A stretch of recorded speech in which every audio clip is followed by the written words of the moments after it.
Black Panther 2, Wakanda Forever. Let's talk about it. So I thoroughly enjoyed this movie. I thought it was one of the best movies I've ever seen in the Marvel Cinematic Universe. And I'm not being biased when I say that. The graphics, the music, we'll talk about the music, but everything was so perfect. I thought it was such an amazing movie. Just to clarify, there might be some spoilers in here, so if you haven't seen the movie yet and you want to go watch it before you watch this video. So now I'm going to be telling you 3 of my favorite things about the movie. My first favorite part of the movie was the very beginning when we're seeing the Marvel title come up. It's all scenes from Chadwick Boseman's movie, the first movie, Black Panther, and some of his scenes from other Marvel movies that he starred in. And I loved this part because it was completely silent. There was no music incorporated. It was just scenes of him playing, and I thought it was beautiful, and I thought it was a beautiful way to commemorate his role in the Marvel Cinematic Universe, but also his life as an incredible actor and just human being that he was. My second favorite part of the movie was the soundtrack for the movie. One of my favorite songs from the movie is called Con la Brisa, and I can't remember the artist's name at this moment, but it was so beautiful, the scene, because Namor, who is the villain in the story, he lives in the ocean with his people, and he's the king of his city. And he was showing Shuri around, and he was trying to explain to her why he was trying to kill Ironheart, the scientist that he wanted to capture.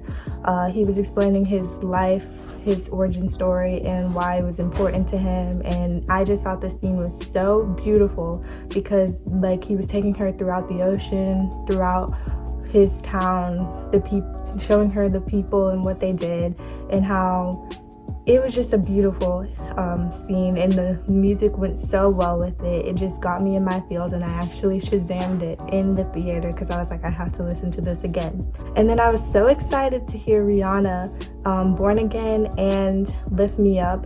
Her voice was amazing. I loved the song. The lyrics were amazing. It was the perfect music for the end credit scene. I loved it. It was just amazing. My third favorite part of the movie was M'Baku's character development. It's safe to say that M'Baku has come a long way from the first movie, because in the first movie he was very against King T'Challa and his family, and he wanted to rule Wakanda, and then in the end he's being very helpful towards King T'Challa.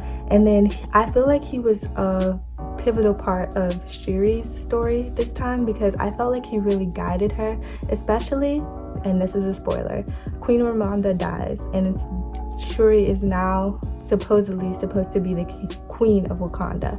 I feel like he really guided her through this time in her life, and he really was there to help her figure out what she wanted to do. He explained to her that it was not good to start a war with Namor and his people because of Queen Ramonda's death, because it would just be a constant war. And even though she was feeling vengeful and mourning her mother, it was not the right thing to do.